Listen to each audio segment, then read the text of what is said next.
வராங்க ஷேடோ?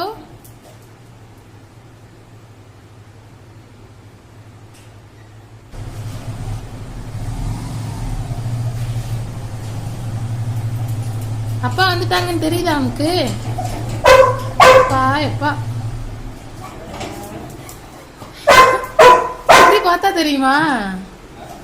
அங்க சவுண்ட் கேட்டதுமே இங்க ரெடி ஆயிட்டா வந்துட்டேன்னு. வாழப்பாரு எப்படி ஆட்டுறான்னு.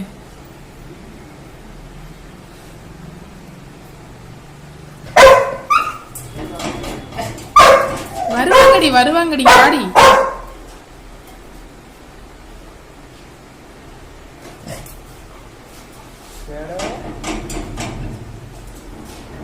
டெய்லி காலையில பாக்குற, நைட்டும் இப்படி ஆயிடுற. ஏதோ ரொம்ப நாள் கழிச்சு பார்த்த மாதிரி.